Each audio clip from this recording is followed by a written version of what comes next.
Each year, Microsoft Research hosts hundreds of influential speakers from around the world, including leading scientists, renowned experts in technology, book authors, and leading academics, and makes videos of these lectures freely available.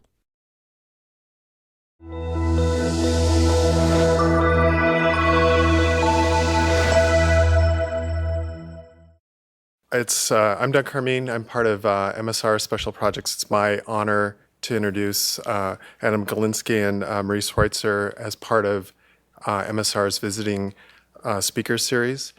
If you don't know anything about the book, I'd give you just a couple little highlights. It looks like, looking from the picture here, we're going to get the Thanksgiving story, which it's a little bit of background of how people can go from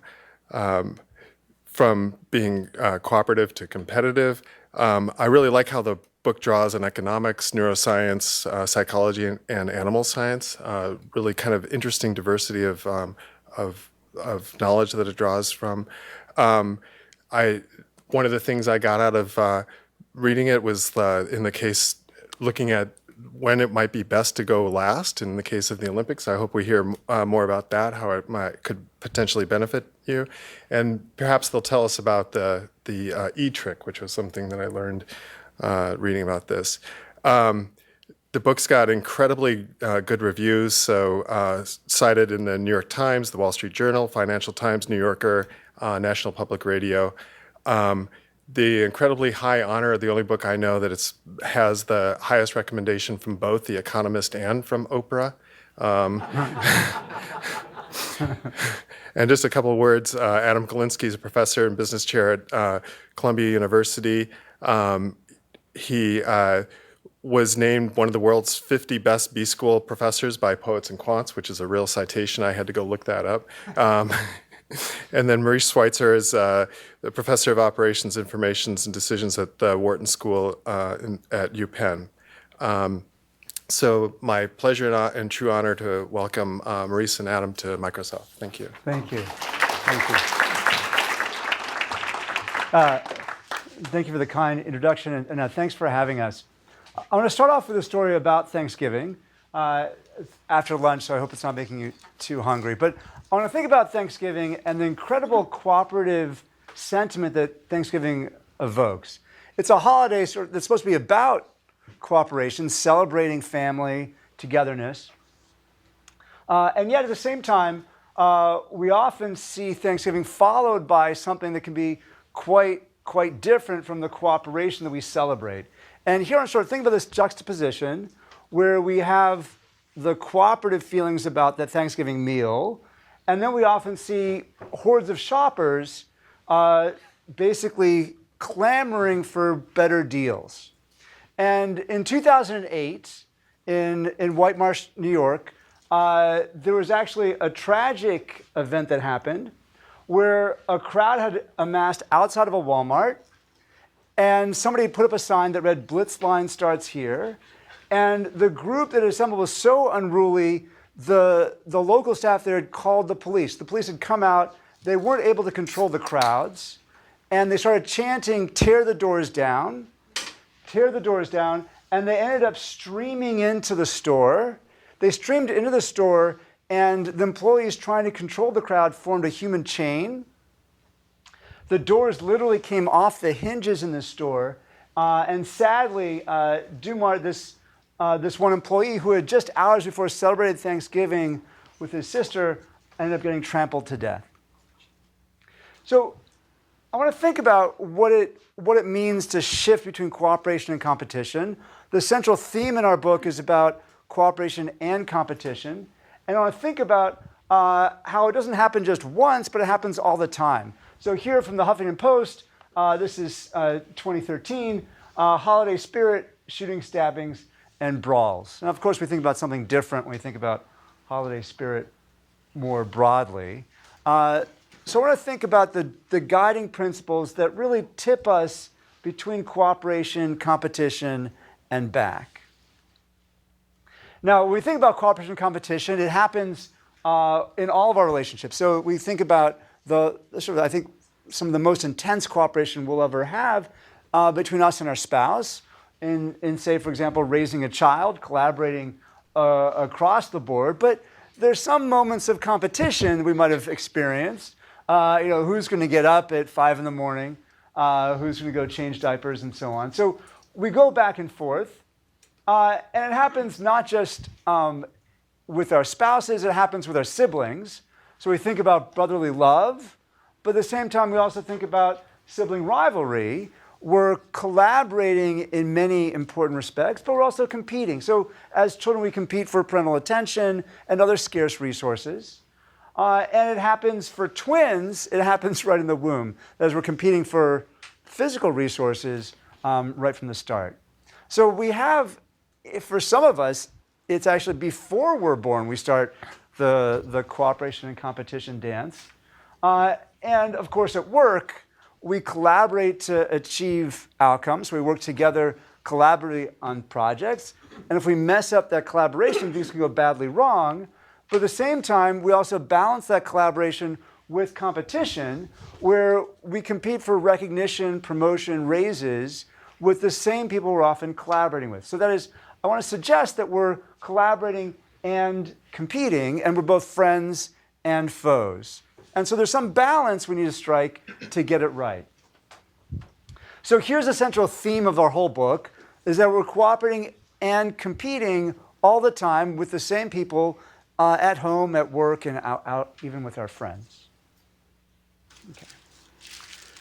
There are 3 guiding principles, so we want to build on these 3 principles. The first principle is scarcity. So there's scarce resources. It could be time, it could be money, it could be attention. We'll talk about the scarce resource of water in a second. And at Walmart, this is one of the things that transformed that cooperative holiday spirit into a very competitive one. So we can think about scarcity as one of the key principles. Here, the Grevy zebras. The Grevy zebras form different relationships as a function of water in their environment. So when there's plentiful water, they have these stable collective groups. But when water is scarce, they have much more temporary relationships, and their social dynamics are dramatically influenced by how abundant or scarce resources are in their environment. And it's true for all of us. That is, the abundance or scarcity of something will shift our relationships, and this is one trigger that can shift us back and forth between cooperation and competition. A second principle is how social we are. We're effectively hardwired in our brains, the architecture of our brains is hardwired for social interaction. We need to be in touch with other people. And even for those of us that are kind of loners, we still crave some social interactions. In fact, the most intense form of punishment is solitary confinement. With solitary confinement, it actually begins to damage our brain. And within just a couple of days, people in solitary confinement begin to experience hallucinations, spasms of anger. They become unfit for social interaction, which they also deeply crave. So I want to suggest that we're hardwired for social interactions. And as we navigate these social interactions, we need to balance cooperation and competition. And the third key principle is dynamic instability. Through the editorial process, we were counseled out of the word stochasticity, which I particularly like. But I think the broad idea is that there's something unstable about our environment. Things change. So like for the Grevy zebras, the water isn't always abundant. It's not always scarce. It goes back and forth. Or the availability of low-priced items, we have these sales that trigger instability, and the instability as we go back and forth can shift us within this cooperation competition dance. So just to sort of suggest a lot of things that are stochastic or dynamic in our world. So we think about this dynamic situation as not just with things that are happening, but also with new information. So as new information emerges, we can learn new things that can push us to cooperate, or we might learn new information like the salary of somebody else in the cubicle next to us, and that could shift us toward competition. Or it could be a Facebook post. It could be something that shifts us back and forth between cooperation and competition. I want to think about some of the dramatic examples. We go through a lot of them, but I think to me, the most optimistic story about the shift from competition to cooperation happened on an international scale. If we go back to World War II, some of the most intense fighting ever was between the United States and Japan. The United States had firebombed 67 Japanese cities, and that was before the nuclear explosions, and the US dropped not one but two nuclear bombs on Japan. Now, what was amazing is how intense that conflict was, how ferocious that fighting was, and yet the shift to cooperation has been unbelievable. If you survey people throughout the world, and you ask them what their attitudes are of the United States, you'll get a lot of varied responses. And there are many countries out there where the US isn't quite as popular as it perhaps could be. But one country that's incredibly pro-US is Japan. In fact, a recent survey, 80% of Japanese people had favorable impressions of the United States. And that's pretty high. And here's what happened. The shift from competition to cooperation started right after the war. Is General Douglas MacArthur. He came in and he instituted rules for Americans in Japan. Americans, it was illegal to strike any Japanese person. It was even illegal for Americans to eat any Japanese food. Food was very scarce in Japan, and the Americans could only eat American rations. And then on top of that, this shift toward rebuilding the Japanese economy became a cornerstone of that pivot from from competition to cooperation. And here in 1960, signing this cooperation pact, and that transition has been a really incredible one, and I think has a lot of lessons for us to think about in how we look at foes throughout the world, and certainly in our own relationships, and how they can be transformed into friends. Okay, so we have this interplay of these three principles: scarcity, sociability, and dynamic instability. We think of those themes throughout our book, but we go through in each of the chapters to tackle some specific constructs, and I'll talk about one of them. At the end of each chapter, we'll also talk about finding the right balance. So the right balance between cooperating, 'cause we have to cooperate to get things done. We also have to compete in some respects. And if we find the right balance, if we hold things in balance, we can get the best outcomes. So the best of both worlds. And that's what we try to find. And in each chapter, we talk about finding the right balance at the end. So here's the first construct I want to think about. And here's this idea. That is, if I were to ask you questions like, should you remodel your kitchen? Do you drive a nice car? Do you make a good amount of money? Are my kids doing well? It's almost impossible for us to answer those questions in the abstract, and instead our mind races toward comparisons. That is, we constantly compare our situation with those of others around us. And so people are constantly checking Facebook. Did I have a good vacation? Well, I thought my vacation was pretty good. And then I see everybody else's photos, and well, it looked better. So at least there's something that might be better out there. Yeah, so it's hard to deeply dive into social science without referring to Borat. Here's my neighbor. I get a window from a glass. He must get a window from a glass. I get a step. He must get a step. I get a clock radio he cannot afford. Great success. All right, so what's happening here? What is it about this drive to compare? And here he's gaining some pleasure from a comparison with somebody less fortunate. Here, I want to think about, here's Larry Bird and Magic. Larry Bird said, the first thing I would do every morning was look at the box score to see what Magic did. I didn't care about anything else. Now here, this comparison, that is, they're both competing. Who's the best basketball player ever? They were playing against each other sort of at the same time. They deeply cared about how each other was doing. And this can be incredibly motivating. So comparisons can make us miserable. They can motivate us, and they can do some other interesting things also. Here, the UNC Tar Heels, the Duke Blue Devils, both incredibly accomplished basketball teams. They are rivals. Rivalry is a special type of competition where the psychological stakes get raised. We care more about those outcomes than about other competitive interactions, separate from the economic outcomes. So there's something special about this rivalry. And I was talking about, here, 1992, Duke wins the NCAA championship, and a year later, UNC wins it. Now, sort of think about, what does it take to win a championship? Well, a lot of talent.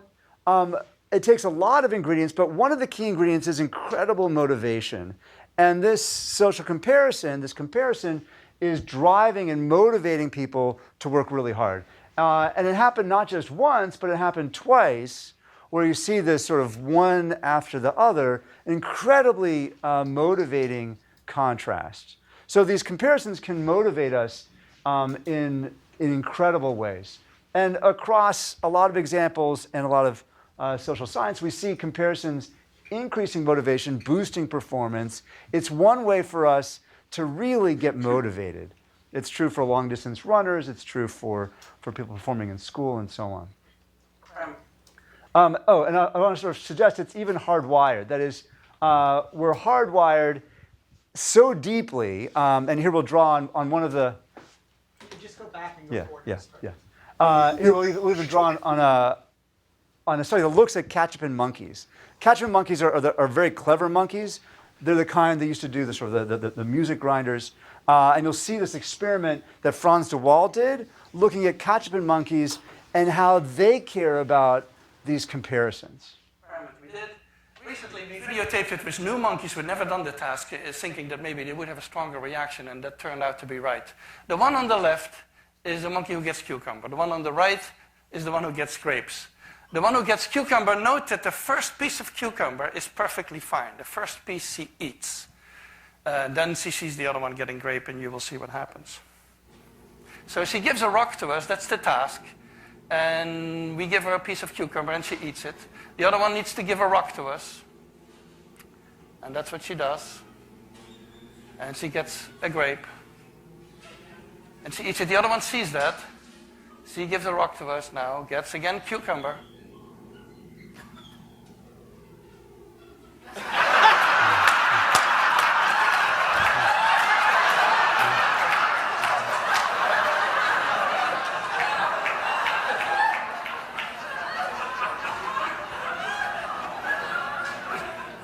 She tests the rock now against the wall. She needs to give it to us.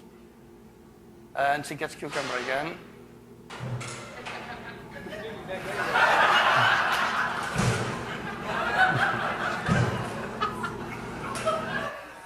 So this is basically the Wall Street protesting. Yeah. So sort of think about, here, I want to suggest it's this hardwired for us. That is, we compare our outcomes with other people, and objectively, we might be doing fine. So that is, it's like the cucumber that's fine. And then we see somebody else getting that grape, and a grape is better than a cucumber. And now we're no longer satisfied with our cucumber. And I want to think I want to suggest it's so hardwired. We see this happening in a lot of different contexts. When you think about gravity payments as they moved up salaries to $70,000 for everybody, what does that do, not just the people whose salaries got increased, but people who had been there for a long time? And we know from Scott Crabtree, who experienced this very thing. That is, he had worked for years, his salary had increased. They hired a new employee. That new employee was coming in a salary very close to his. And work that he found meaningful, enjoyable, work that he loved, became totally upset, demotivated, and was so frustrated he ended up quitting that company. So here he talks about, and he now works at a different company as the chief happiness officer. So we care about these comparisons. They make us change the way we think about our own outcomes. And sometimes it's not just for us, it's not just sort of within our own minds, it's the way other people are dealing with us too. So here, this is Rhonda. She took classes to develop her skills. She was identified by senior leadership as somebody who had great potential. And she ended up taking some time off from work through classes to be trained to take on more responsibilities. Think about, as a manager, we might look for promising talent. We might try to groom people for promotion to take on more responsibility. This is exactly what happened, and this is the kind of thing corporations should be doing. As managers, as colleagues, we should be identifying people that should be groomed for greater responsibilities and greater rewards. Here's the problem, is that this isn't just affecting Rhonda, it's affecting the people around her. And so what began to happen is that as Rhonda was going and taking these other classes, she was missing some of the things that were happening, and the other people that she was working with started to exclude her from lunches, from parties, from out-of-work events, and also started to undermine her performance at work. They stopped passing along messages to her. They undermined her ability to succeed at work because they resented the special privilege that she was getting. So we have people that are comparing themselves to us, and one of the key ideas I want to suggest is that people will tell you things like, "I'm so happy for you," or "you really deserved it," or "it looks like you had such a great vacation," or "let me see your kitchen remodel." They'll tell you things that, "Oh, this is so great," but we are all driven to make comparisons, and sometimes those comparisons manifest themselves in a way that can transform friends into foes. So here she got socially ostracized. The same thing happens at the corporate level. When Virgin emerged as a real competitor with British Airways engaged in some dirty tricks undermining Virgin.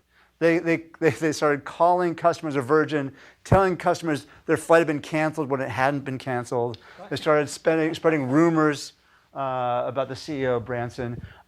They started doing things because of this comparison, and work that Adam Galinsky and others have done have shown us how comparisons in intense ways can actually really motivate a lot of unethical behavior too. Let me share one other sort of story about how things can go badly wrong with comparisons. And a lot of you will have a lot of different experiences with comparisons. Cross-culturally, these comparisons can be really intense. This is a Russian parable related to comparisons. A man finds a lamp, rubs it, and of course a genie appears. And the genie says, "You can have anything you want. The one condition is that your neighbor gets double." Okay?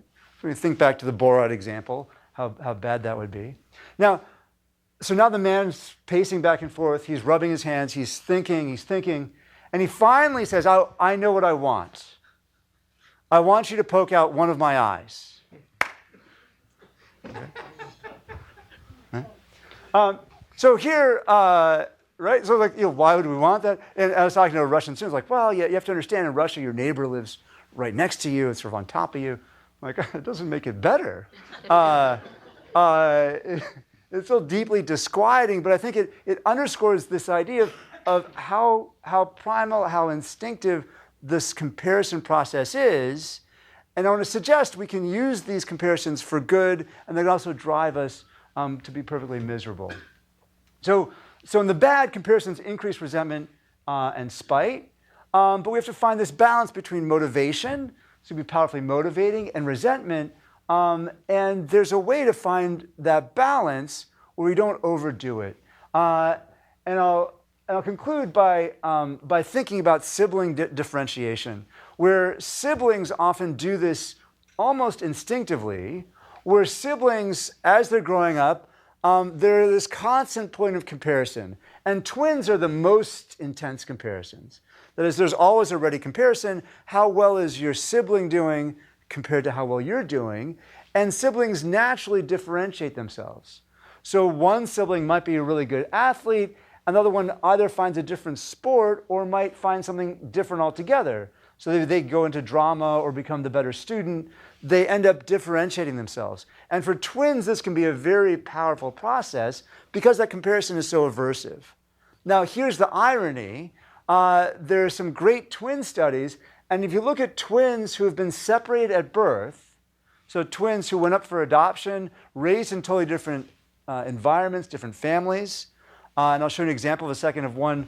They were raised in different religions, totally different places, totally different atmospheres, and yet they sometimes emerge as more similar than twins raised together. Right? So you think twins raised together, they should be more similar. After all, they not only share the same genetic makeup, but also the same environment. But sometimes that social comparison can drive them to be very different.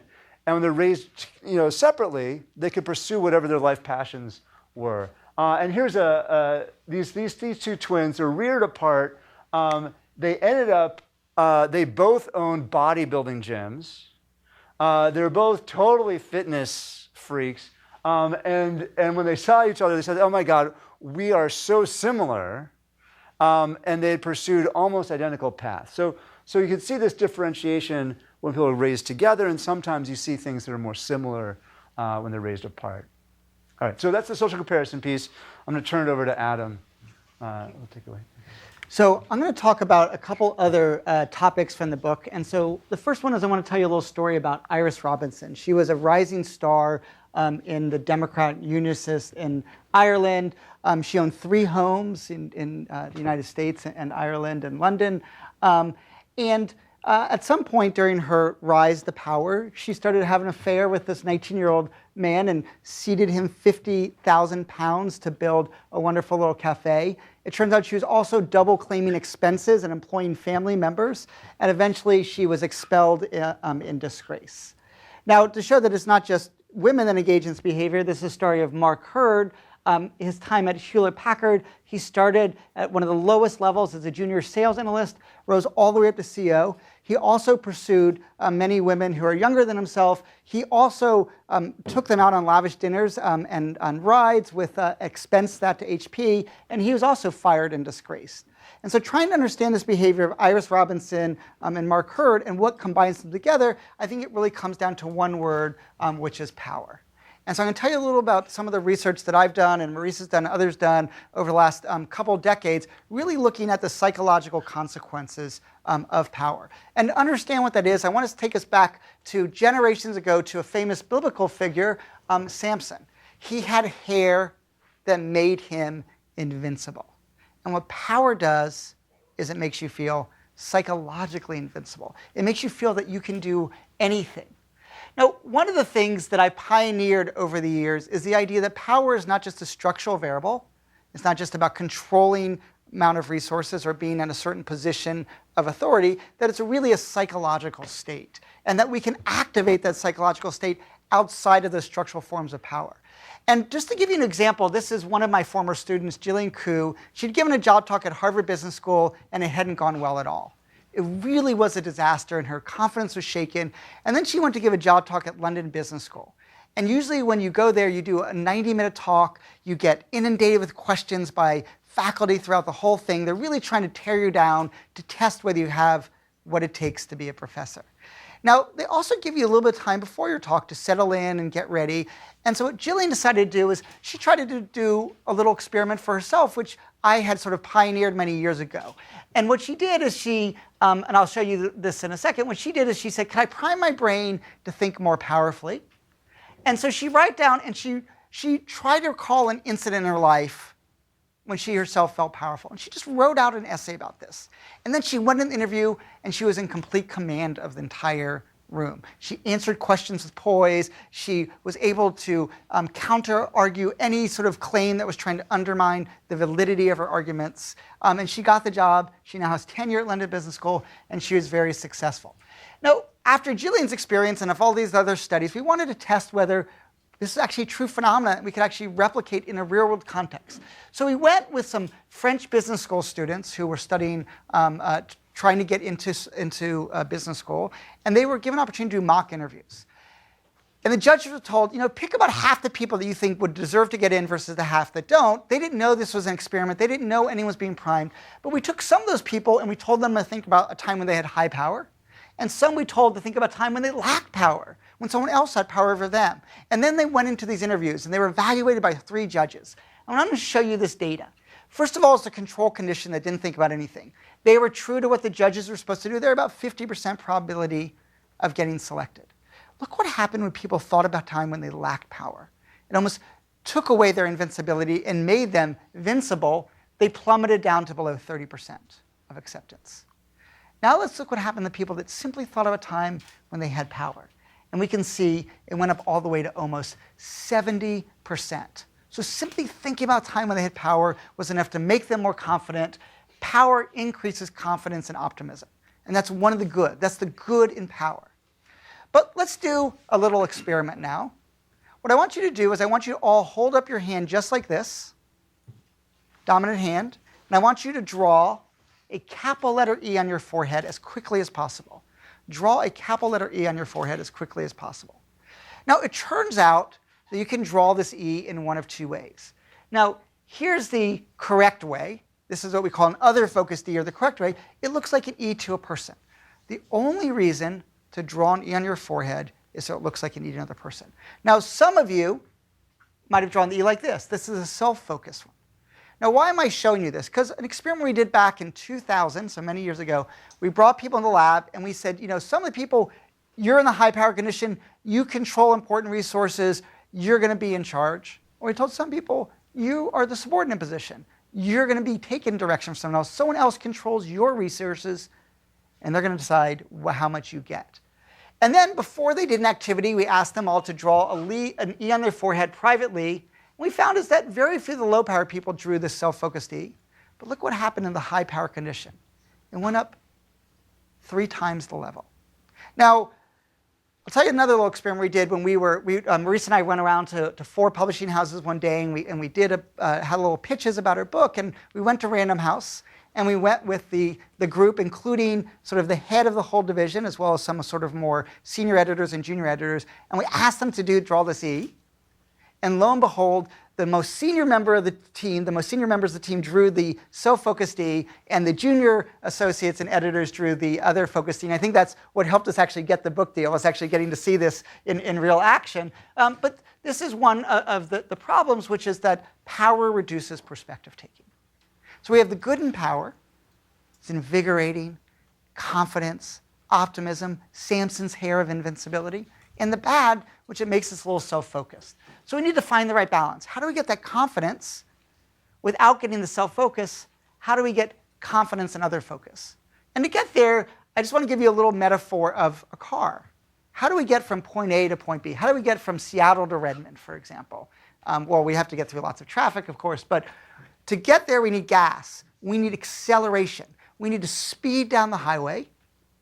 But if we don't have a steering wheel, we crash into things along the way. And so power is basically a psychological accelerator, but perspective taking is a psychological steering wheel. And we have to combine these together. And to give you an example of this, I want to tell you a little story about Gail. And this is, when we're in power, we have to remember how our behavior impacts other people. We have to take their perspective. And I'll tell you a little story about Gail. Gail was a doctoral student when I was an assistant professor at Kellogg. And I saw Gail one morning and said, "Hey, Gail, can you come by my office this afternoon? I really need to talk to you about something. Come by about 3. She walked in my office just like this. She's like, "What's up?" And I was like, it was something so trivial, I can't even remember what it was. And after our conversation, she looked at me and she said, "Never do that to me again." I was like, "Do what?" And she said, "Never tell me you need to talk to me. You scared the hell out of me. All I've been doing the whole day is ruminating about, is he mad at me? Am I being punished? Did I do something wrong? Don't do that." Now, I thought Gail was kind of hysterical, a little neurotic and stuff like that. And then the next day, the chair of my department, a person that would one day vote on my tenure, sent me an email and said, "Hey, Adam, can you come by my office? I need to talk to you later today." And then I walked into her office and was like, "Hey, oh my God, what's going on? What did I do?" And again, it was something trivial. And so that's a great example or demonstration that we need to understand how our behavior impacts other people. So here's just one little solution for all of you. If you need to talk to someone who has less power than you at work, either do one of 3 things. Either tell them it's not a big deal, tell them exactly what it is and get it over with, or if it is a big deal, at least tell them that it's a big deal and so they can become prepared for that. And so one of the things that we need to do in power is as we rise up in power, our perspective and ability goes down, and we need to actively counteract that. Now, one thing about power, high and low power, is that creates hierarchical differences. And so the last thing that Maurice and I want to tell you about is when hierarchy wins and when it kills. Now, some of you may know at the very beginning of their existence, Google said, we're engineers. We don't need any stinking managers. Like, we can manage ourselves. And it was a total disaster. Some of you may know that Zappos recently has gone towards holacracy, where they're trying to eliminate management. Now, typically, in any given year, Zappos has 2% of their workforce quit. On a single day in April, 14% of their workforce quit over holacracy. So what did Google find? What is Zappos starting to find? Is that when we don't have some form of hierarchy, we get chaos, confusion, and even people leaving the organization. Now, to understand this, I want to ask you a question. Would you rather play a game with your boss or your best friend? Now, most of you would say, I'd rather play a game with my best friend. They're my best friend, right? I love playing games with them. But let me tell you a little game that people in the Netherlands created. You have a choice to make with a partner. You have two options. Option A over here gives you 8 lottery tickets and your boss 4 lottery tickets. Option B over here gives your boss 8 lottery tickets, or your partner 8 lottery tickets, and you 4 lottery tickets. Now, here's the one key thing about this game, is you both have to pick the same option or you get nothing. Now, when you're boss, it's really easy. You think, my boss deserves 8 lottery tickets and I should get the 4. And your boss says, I deserve this. And so you coordinate your behavior and you both win. Now, imagine playing the game with your best friend. Now, you might think, I'm going to be generous. I'm going to give my best friend 8 lottery tickets. But they think, I'm going to be generous, and they decide to give you 8 lottery tickets, and then you both are at different points, and you both get nothing. Or you think, I bet they're going to be generous, so I'm going to be selfish, but they think the same thing, and then they're selfish, and then you both get nothing. So what you can see here is something really, really important and powerful, which is that hierarchy allows us to coordinate our behavior because it creates some patterns of deference. And this is one of the curses of co-leadership. We often think co-leadership is a good idea, complementary skills, but co-leadership creates problems and patterns of deference, and it makes it very difficult for people to lead. And so one of the projects that we did is we looked at every fashion house in the world that had shown in Milan, Paris, London, and New York, and we had independent journalists and buyers. We didn't actually have them, actually a French magazine had them, and what we found is that in these cases, fashion houses that were led by 2 creative directors had lower creativity. So basically, co-leadership killed creativity in these fashion houses. Now, let me give you sort of another way to think about this is talent. We think more talent is always better, right? We want the most talented people. However, when those talented people have to coordinate their behavior, it can be problematic. So this was the Miami Heat. They joined the forces. But even on the day when they announced that 3 of the best players were coming together, it was very clear that there was no hierarchy. Wade's house, LeBron's kingdom, Bosch's pit. Couldn't be all 3. And they were so bad in close games, they were 29th out of 30 teams in their first year together. They couldn't coordinate the behavior. Bill Simmons, one of these famous sports writers, said, until they figure out a pecking order, there won't be any order and they won't be successful. Now, what happened with Miami Heat? Wade hurt his knee, became 40% of Dwayne Wade, and they solved that dueling banjos problem. But we decided to analyze, could we actually find this effect in the NBA? So this is what we did. We took 10 years of NBA data. We coded for how much talent each team had, and we looked at how well they did from the winning percentage. And what you can see here is exactly what you might think, is that as the number of top talented players increased, the performance went up, but only up to a point. At a certain point, actually it started to have a negative overall effect on behavior. So hierarchy helps with coordination, and hierarchy helps with patterns of deference, and eventually produces better performance. Now, 2 things I want to say about this. The first is the too much talent effect doesn't occur when we don't need interdependence. So we analyzed the same data with baseball, and all we found was a positive linear effect, always going forward. Baseball teams, more talent was always better. So we can see that. The second thing is, even though hierarchy helps with coordination and cooperation, there's a problem. It often suppresses low power voices. So let me give you sort of one example of this. A study that we did that we published last year, some colleagues of mine, is we analyzed every expedition that's ever gone up the Himalayas in the history of the Himalayas.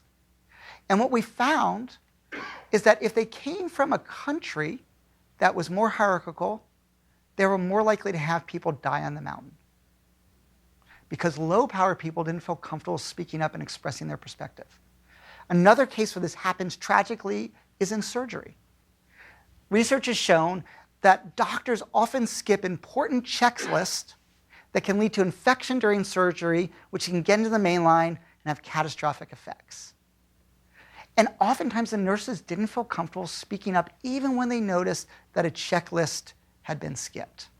And so hierarchy can produce disasters because it prevents low power people from speaking up. So we need to find the right balance. How do we get the benefits of hierarchy coordination without the silence of low power? How do we get coordination with all voices being heard? So I'm going to give you sort of 3 examples of this. What did Johns Hopkins do to reduce the rate of infections of surgery? They said, we're actually going to give the less powerful people on the team some authority. So they did is they said, actually going to put nurses in charge of the checklist. And that'll empower them to contrast that. Another example. The producer of The Shield noticed in the story pitch meetings that the women didn't really speak up very much. And he went to them and said, I'm going to be a good guy. I'm going to go tell them, you should feel comfortable speaking up. And he did that. And then they laughed in his face. They said, watch what happens when we do speak up. And he observed, and he noticed that when the women spoke up, they ended up getting interrupted pretty quickly. People kind of take their ideas and go with them. So what Greg decided to do was he created a new rule. No one can interrupt anyone during story pitching. And he discovered 2 things that were great about this rule. The first thing was the women spoke up more, were more engaged and more involved. The second thing is that it improved everybody's ideas. Because as soon as people knew they had the time and space to communicate, they expressed themselves more articulately and they led to better ideas. The final example, which is I think also really crucial, is getting information privately, right? If I'm in the room and I'm a low power person, I'm not going to feel as comfortable speaking up if I have to do it in front of more powerful people. But if I can express my perspective anonymously and privately, I'm going to feel more comfortable. And my colleague at Kellogg has created actually an app called the Candor app, which allows people to express their viewpoints privately. And so here again, you can see we need to find the right balance. So here's the big takeaway of the book. The big takeaway of the book is that every relationship is characterized by tension between cooperation and competition. We're constantly oscillating back and forth. And so we need to find the right balance. But here's the really important thing. Just knowledge of that is incredibly powerful. Aware of the fact that there is this tension allows us to navigate that tension more effectively. Now, Doug mentioned just a couple other topics of the book, and I'll just say 2 things really briefly, and then we're happy to spend some time answering questions. The first thing is that we talk a lot about in the book about how do we get people to trust us? What are some of the things that we can do to get people to trust us? At the same time, what are the things that we can do to detect deception in other people so we don't get exploited? And then finally, sometimes we're going to misstep. We're all going to misstep. How do we put the pieces back together through apologies? And Maurice is the world's expert on apologies, and this chapter, it's really amazing that teaches you about how to apologize, when to apologize, and how to apologize more effectively. The final thing, which Doug brought up, is we also talk a little about when to start your engines. When do you want to go on competitive interactions? Do you want to be the first one interviewed or the last one interviewed? Do you want to make the first offer or do you want to receive the first offer? And we answer all of these things. Do you want to be first on the ballot or lower on a ballot? And we answer when to go and how to go in all types of competitive interactions, whether it's a job interview, whether it's a political ballot, whether it's the Olympics or American Idol, whether it's a negotiation. And so we hope that you've enjoyed this. Here's some contact information on us, but Maurice and I are happy to answer any questions that you got and bring on both as friends and foes, ask whatever you want. So thank you so much.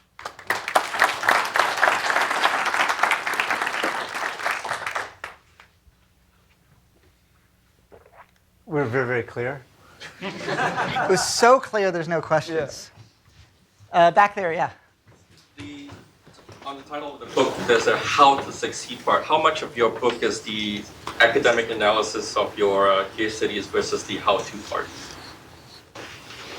I think, well, two things I'll say about it. First of all is that, I mean, the book is very much simultaneously a combination of deep analysis into the social science literature and some case studies, but every chapter ends with a section called Finding the Right Balance, which has very clear guidelines for how to be more successful. So how to apologize, for example, or how to make the first offer as another example, or how to find the right balance between nicknames and slurs, for example. So how do we deal with names effectively?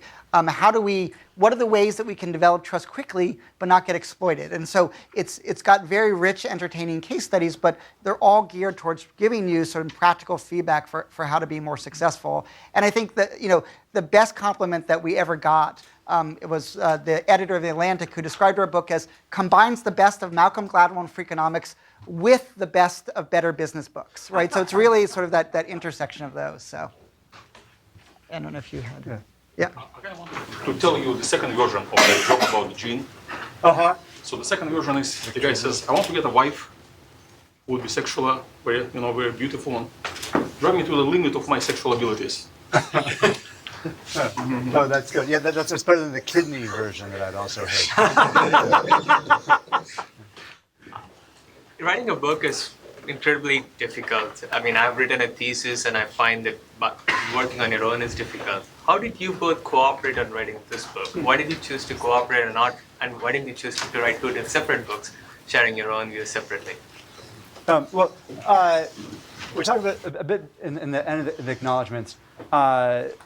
The quick story is I was at a conference, I'd gotten tenure, and I ran into Adam, and Adam said, oh, what are you going to do? And I said, I'm going to write a book. And I described, he's like, we're going to write it about, and I described my book idea. And he said, that's stupid. Don't write that book. Let's write a book together. It'll be better. The first reaction was like, a little bit obnoxious.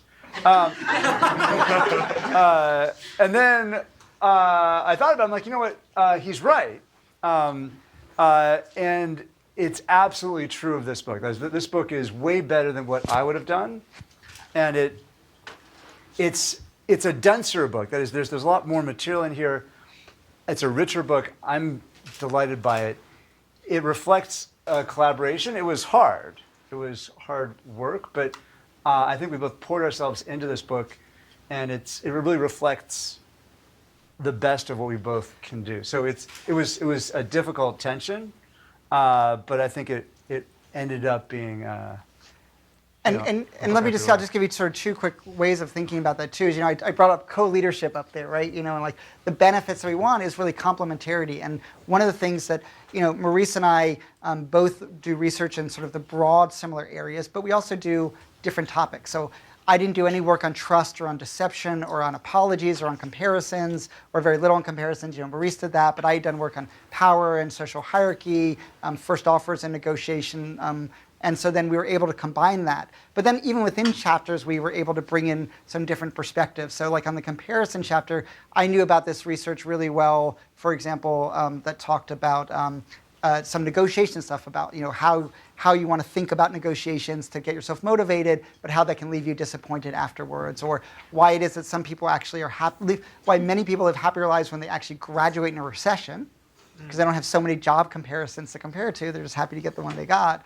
And so I was able to that. But then I wrote, my specialty was a little bit on names and reappropriations, but then Maurice had all this great knowledge about like where the word doctor came from and why medical doctors stole it from teachers, but then now teachers are trying to steal it back, by calling themselves doctors. And so even within the chapters that one of us led, we were constantly adding stuff to it. And so it was just a lot of disparate knowledge about that. One just sort of final quick thing I'll say is that Maurice is a better writer than I am for this sort of popular press audience. And I actually acknowledged that in my acknowledgments to him at the end of the book.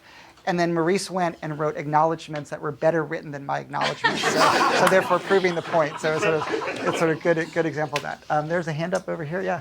So very often when projects succeed, not everybody gets credit for it. So based on the research that you might have done or you've observed anecdotally, what can people do to ensure that beyond the team success, the individual success also gets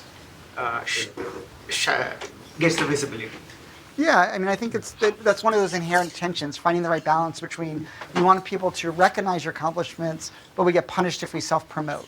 And so we're trying to find this right balance. I mean, I think, there are a couple of things that I think are really important. One thing the literature shows really well is if Maurice wants to self-promote and have people know about his accomplishments, what Maurice wants to do is get me to do that for him. And so one of the best things that you can do is if you're like, want other people to know, and you have a team member who you trust and who cares about you, if they can tout your accomplishment, you're going to get so much more credit than if you tout your accomplishment yourself. So one of the things that you can all do is, one of those little solutions is, I can get other people, and actually one of the women who's done that research is Christina Fong, who's at the University of Washington right down the road. And I think that's one of my favorite examples of research that's been successful. And if you have any thoughts. Yeah, no, I think that's, yeah. Which of you two is the better author? Well, Adam is the best author. That's right.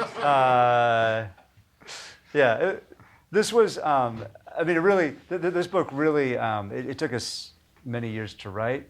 It really integrates our knowledge, and we filled in pieces. I was looking for something more competitive, man. Yeah. Well, I mean, I think that, you have to recognize, we still have a longer trip ahead of us. That's true. Maurice did take a little bit more time today than I did, so so there's always that little bit of competition about that. So. By the way, one last thing about comparisons that's sort of funny is I was telling, we had a book launch party and the editor was there and the publisher and the agent, and I was saying that we had the best editor that you could ever imagine, and then my roommate from college was like, she's the only editor you ever had. You actually don't know if she's any good or not, right? And so, even that sense, but she was the best editor we could have had. But it's like, even that sense, it's hard to know. There's hands up. Yeah.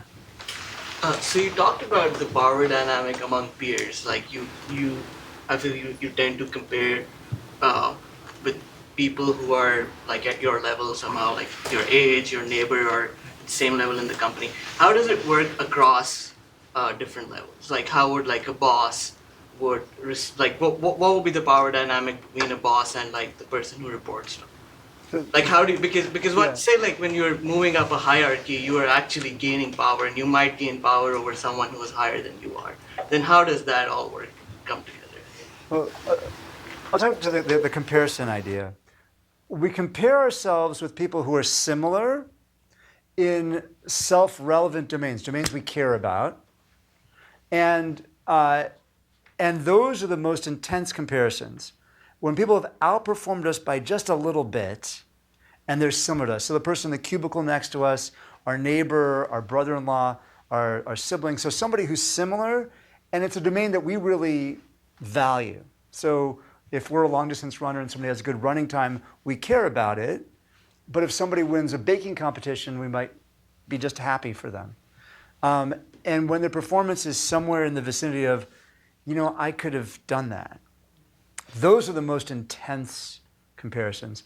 When somebody has outperformed us by a lot, then we can be filled with admiration. I couldn't have seen myself do that, or that's a domain that's so different from me. There we can be much more happy. But there are power dynamics, and so this is where you see Maurice's expertise in comparisons, my expertise in power, because I think that one of the things we do talk about in the book is a phenomenon that gets talked a lot about in the popular literature, which is something called the queen bee phenomenon, and this has been empirically validated, where they showed that you can say it's women, but it's really any person who is a rare species in a high status group. So that often is sort of, the solo woman in the executive team. And they become particularly punishing towards other women who might be rivals to their throne. And so there you can see sort of one of those examples where that happens. It's not something unique to women, it's just unique to, there's no one else like me here. I like being special, and I like being part of this high status group. I don't want anyone to invade my territory. And so that's an example where someone here is comparing to people below them and trying to prevent them. Another thing that happens, though, in organization all the time is two people join an organization, they're peers, even as they rise up, and then one of them moves up one notch higher. And that gets back to Maurice's point about that's really painful, but it's also problematic because it's like, I don't know how to interact with this person now. They were my friend, they were my peer, and now they're my boss. Are they still my friend? Or are they now my boss, and do I have to treat them differently? And so people really suffer and struggle with those types of relationships. Maurice and I are writing a piece right now about why it makes us uncomfortable when our friends ask us to help them get a job at our work. Well, there's lots of reasons why that happens, right? If they're our friends, they come and work with us, it might ruin our friendship, or they might outperform us, and it's going to be really painful, or they might suck and make us look bad because we recommended them. And so then you can see this. So maybe it's just better off, there actually are no positions in my organizations, and don't pass on the resume. And so it makes it a little bit more complicated. Yeah? When does the sort of discontent with the comparisons or whatever turn into Schadenfreude? What tips it over? Yeah, so Schadenfreude is this sort of delicious construct where we take pleasure in somebody else's downfall. And you can think of, when Martha Stewart got sent to prison, the incredible media coverage about, how did she look in pinstripes, and, what is she baking with the prison sort of cranberries? Like, and we're just enjoying this, this sort of like this delicious enjoyment of somebody else's misfortune. And there's Schadenfreude. It's an incredibly common phenomenon, and we do this with people that we feel some envy toward. And it's again, those ingredients, that is, people that we've been looking up to, or people that have made us feel somehow inadequate. So Martha Stewart is this incredible figure, but she's folding napkins better. Her Thanksgiving dinner always looks better. Everything looks so organized. And we see somebody fall who we looked up to. We often find ourselves enjoying that. And you see this with gossip, for example. So we'll sort of gossip about that person who we thought always was a little bit sort of better in some other way, and we find out they're not, and we take pleasure in it. And I think there's two other things to add about Schadenfreude. First is Schadenfreude tends to be a little asymmetric. So it's the slightly less status or lower, less powerful person that feels more Schadenfreude towards that. So one of the famous studies they did that they looked at German and Dutch fans during the World Cup. And Germany was pretty happy when the Dutch lost, especially if they had already lost. So you get much more delight if I'm no longer in it. But the Dutch got particular joy when the Germans lost, when they had been knocked out. So, and I grew up in Chapel Hill, North Carolina, and I grew up to hate Duke with all my heart and soul. And many people in Chapel Hill feel that way, but Duke is kind of like, yeah, Chapel Hill, we don't like them, but they don't have the same vitriol and Schadenfreude that Chapel Hill people. If he mentioned the 2010 championship, if Gordon Hayward from Butler had hit that half-court shot, it may have been the greatest moment of my life if that had gone in. And then just one final thing, and then I see two hands up over here. The other thing is, how do we prevent Schadenfreude? And it's how we treat people when we have power is really one of the ways that we can prevent Schadenfreude. If we can be that better perspective taker and treat people with a level of respect, when we fall, people are going to be there to help us rather than to take delight in our fall. Sounds like the key is that resentment is. Yeah, right. If you can manage that resentment, you're going to be much better off. There's a hand here and then one back there. Yeah. Yes. I'm sorry. You have something about time? This one is from online. Okay. Oh, online. Yeah. Yes. Any thoughts on how to get balances in different dimensions become part of your natural tendency? To make that balance hardwired? That's what it sounds like. Yeah. Can you repeat the question? Yeah. So this question, at least as I am misinterpreting it, is how do we basically get this balance hardwired? So there's this balance where we can compete too much, cooperate too much. We can look at comparisons that sort of drive us to be miserable or can motivate us. How do we find that balance? I think the first key step is to really recognize this idea. That is, we like to naturally classify people and things around us. So we classify people as, perhaps engineers or marketing people. At a very young age, we classify people as girls and boys. We're constantly categorizing our world. And what we're suggesting is a sort of a challenge of that. We're not friends or foes, we're both. And to recognize that the people around us that we're interacting with, the people on our team, the people at home, we're friends and foes, and we've got to make sure that we get credit, we sort of share credit, and that we make sure we get credit. We need to make sure that we're making comparisons in a way that help us and don't always hurt us. And I think that awareness can put us on the right path, but it's a constant challenge. And I also think, it's how do you find the right balance? It requires, I guess, a process of somewhat, not constant, but somewhat common reflection. Just ask yourself, in my relationship with Maurice, do we have the right balance? In my relationship with my wife, do I have the right balance? And asking ourselves that question and having that reflection. And even, take something like the best public speaker in the world or the best baseball hitter, the best golfer. They all have coaches, right? So even the things that they do really well, they still need some help. And I think we all need help, and that reflection helps us. So one of the things that Maurice does when he teaches negotiation, he asks everyone to write a reflection of every negotiation. And then halfway through, he asks them to ask themselves that question. Am I in balance in my negotiation? Am I always getting good outcomes but then hurting other people along the way? Am I always getting bad outcomes because I'm being too nice? Am I finding that right balance between those two forces? And I think his task is a great one, just an opportunity to reflect. Yeah? You mentioned power index when you talked about the doctors or Yep. As you've done your research and you've looked across cultures, and depending on the country, there's like different power indexes. Any trends, any examples of where it's easier to cooperate and compete at the same time, and others where it's not? Well, I mean, hierarchy is very complicated, right? Because hierarchy has this benefit of creating patterns of difference that create cooperation. And so it actually turns out, I mentioned countries that are hierarchical had more people die on the mountain. They also had more people succeed on the mountain. So it's a complex balance between these forces. I mean, I think there generally is a drive in the world towards trying to find ways to have collective intelligence, and the ways to get to collective intelligence to make sure that everyone's perspective, even those with less power, are able to be integrated. And one of the ways we see this in the military is military and the special forces have much less hierarchy than in the normal other areas of the military, because they have to deal with complex decisions that have to be made very quickly. They need to be able to integrate everyone's perspective, even those that wouldn't have the most power. And so I think there's a trend towards that. We want to get the benefit of hierarchy, but without the downsides. And so trying to find ways to do that, avenues to do that is successful. Candor app is another example of that. So one more question. Is it a good one? Ask about the Zappos when they say there's no hierarchy. But I think in reality it's likely to happen that people who are more of a bully will make them put themselves in charge. So end up still with the hierarchy, but the wrong people in charge, right? Not whoever is better, but whoever is worst. And that may be something that drives. So would you think that it's like this or different? Yeah, I'll say very, very quickly.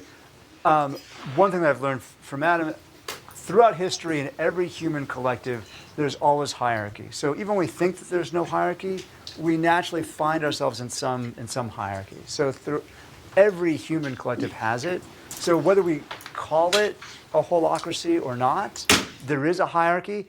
And I think your point is exactly right. That is, we could end up with the wrong people driving decisions if we're not careful. And I think the final thing, which Maurice and I are actually working on a project about, is the idea that, we think rules are constricting, but when you don't have any rules, you get the bullies dominate, and you have an outcome that is predictable. And so what rules do is they give equal opportunity for people to compete without having just the bullies sort of dominate. And so I think exactly your point is really important.